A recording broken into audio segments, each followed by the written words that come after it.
Yo, what is going on, everybody? I am your host, Slackerz Gaming, bringing you the next matchup in the DLC character tournament. So, real quick, if you haven't seen this tournament before, basically, few rules. 1 vote per person, and the way I want you to vote is, think of it if Nintendo came to you and said, alright, between these two characters, the characters that will be in today's video, if, vote for, who would you put in the game as a DLC fighter between the two in the matchup? That's how I want you to vote. If it came down to you voting for one of these two, who would you put in personally? Irregardless of who, whatever their status might be for the game, assist trophy or spirit or sticker, whatever it is.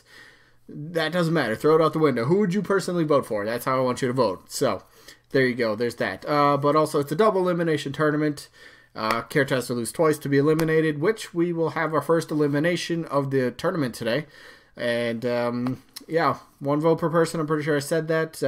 If there's a tie, I flip a coin. Pretty simple. Those are the rules. So, let's jump to it. So, we always start these episodes by going off of the results for the previous week. And the previous week was our first loser bracket matchup. Monster Hunter against Slackerz. One of these characters is going home. Sadly, just didn't get enough votes. The other character got, outvoted him. So, without any further ado, first character that is being eliminated is Monster Hunter. Monster Hunter is done. Slackerz ends up winning 33-30. So, there we go. There we have that. Slackerz ends up moving on to Game 35, take on the loser of Game 27, which is, well, yet to be played. But, congrats. Slackerz hangs on for, well, at least one more matchup. So, Monster Hunter is now officially eliminated. 30 votes in this one, and how many? And 55. Wow. Monster Hunter lost by 2 in their first matchup, and now lost by 3. Only lost by a total of 5 votes. So, close games for Monster Hunter. If that's any, condolence, hey, you put up a fight at least. So, yeah, there's that. So, we got to get to today's matchup, which is going to be a good one. Bandana Dee taking on Crash Bandicoot. Crash Bandicoot coming off that 134 vote victory over Hayachi. Very first matchup of the tournament. So now he's taking on the number 1 seed. Don't read too much into seedings. But the number 1 seed, Bandana Dee. So let's do this, shall we? Let's do this. Let's do this. Bandana Dee, right? Kirby series. A lot of people, whether you liked Bandana Dee or not, I don't think you can argue too much that Bandana Dee was kind of, or Bandana Dee we'll call him, was maybe kind of like one of the front runners in a lot of people's eyes to be a new playable character. Kirby series could absolutely benefit and use a 4th playable rep, from the series to be playable in Smash Bros. A lot of people think that Bandana Dee fits that perfectly, fan favorite. Some people do hate Bandana Dee because they think it's just a little side character, nothing, kind of a nothing character. But I don't think so. I think Bandana Dee would be perfect, would be a great addition to the roster. First party character, so you don't have to go through any, hoops to get, the rights for a third party character. You can just use your own character, promote it. Plus, okay, spoilers, so jump ahead like 20 seconds if you care about spoilers about specific spirits. So jump ahead like 20 seconds. 3, 2, 1, you've been warned. Alright, so apparently, I didn't see this myself, but apparently Bandana Dee was actually found as a spirit in the data mine files. So some people think, oh, you're a spirit, you're deconfirmed. I don't think so. I don't think so. But I guess that's all I have to say about that. So yeah, Bandana Dee. Let's, does Bandana Dee have a chance? I think so. I mean, Sakurai worked on the Kirby series, so he's got ties to the series. We haven't had a Kirby newcomer since Brawl, so we've already passed Wii U 3DS, and now the base roster for Ultimate, and still no new Kirby rep. I don't know. I think things are lining up perfectly. Kirby Star Allies came out just this past year. Bandana Dee was, again, a big part of that. I mean, there was a lot of Kirby friends in that game, but Bandana Dee might be the most recognizable, notable face from the Kirby series that still, isn't playable in Smash Bros. So, I don't know. Moveset is easy. Be the first ever spear wielder, which would be pretty dope, I think. I made a moveset video about him a few weeks ago. Definitely revolved around using the spear a lot, but I think Bandana Dee would be a very cool character to see, and I don't know, just fits with the whole, Smash vibe. I think Bandana Dee would make a great addition, but so would Bandana Dee's opponent, the third-party character who, like I mentioned a bit earlier, 134 votes, Crash Bandicoot. Whoa, okay, so this is actually a tougher vote for me.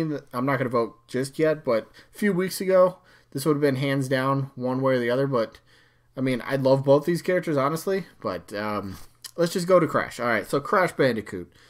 Definitely, a big name in gaming. People recognize the name, and I mean, for the longest time, he's kind of like the mascot of PlayStation, but then the exclusivity deal between, for PlayStation, it just ran up, and then Crash just kind of, no pun intended, crashed and kind of burned. And we didn't hear about Crash for the longest time, but luckily Activision was like, yo, how about this? Let's make the Insane Trilogy. Remake the first 3 Crash Bandicoot games. Put them all on one.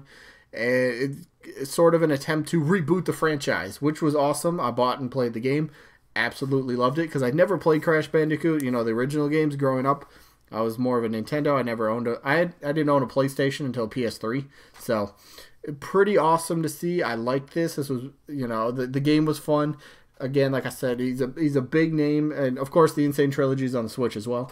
So I mean, and plus this isn't the first time Crash has been on a Nintendo console. I believe he was on the GameCube. I don't recall what game off the top of my head, but I know he had a game on the GameCube. So he's been on Nintendo platforms before. Again, it kind of goes to how Nintendo's looking at DLC. Again, I bring this up a lot, but it's a really big point. Are they going to just go for like big name characters that will drive in, sales for the DLC that people will just buy, or are they going to kind of just promote their own stuff?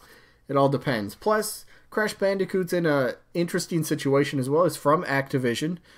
Activision, the company does not have a playable rep in Super Smash Bros.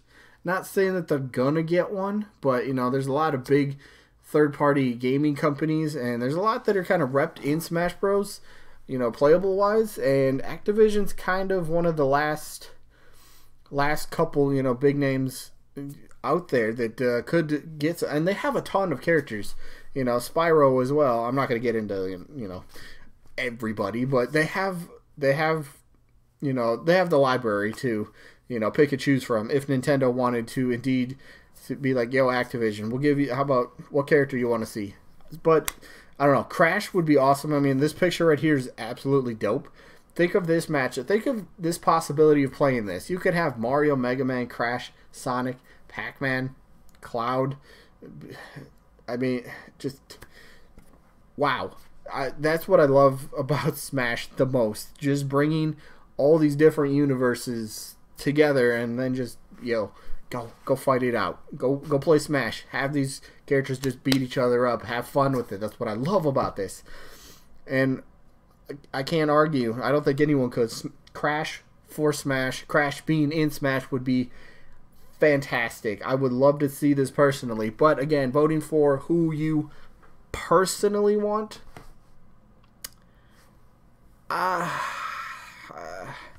Like I was saying this a bit earlier. This was a few weeks ago. This would have been like hands down. But the more I've kind of been thinking about Crash, the more I really, I love the idea of Crash being in Smash Bros. But for me, my vote, I'm voting Bandana Dee. I'm voting Bandana Dee. I would rather. I don't know. I guess I just like the character a bit better. I don't know. I love both these characters. I honestly hope both of them become DLC characters. I really do. But personally, I'm voting Bandana Dee. I don't know. So it should be interesting. Do people still think Bandana Dee has a chance for DLC? Or more people gonna continue to show support for Crash? Because he had a ton of votes in that first matchup. So hopefully this one will be a pretty close matchup, close game. In terms of voting. So yeah, who you got? Bandana Dee or Crash Bandicoot down in the comments. That's today's matchup. So let's give you a sneak peek for tomorrow's matchup. I'm pretty sure I've done this already, unintentionally. But Shantae taking on Chorus Kids. Yes, Chorus Kids are the one that beat Monster Hunter by 2 votes. Still a little surprised by that. But yeah, there's tomorrow's matchup, Shantae, Chorus Kids. So anyway, again, who you got down in the comments, simply type the name of the character. Either type Bandana Dee or Crash Bandicoot. That's how you vote. 1 vote per person down in the comments. Pretty simple. But anyway, that is going to be it for this one. Don't have anything else to say other than I guess I hope you guys enjoyed this this video. Hopefully I get to, you know, I look forward to you guys' votes, see who you guys vote for. So yeah, we'll find out the winner of this next Wednesday. But that is it for this one. So yeah, peace out, everybody.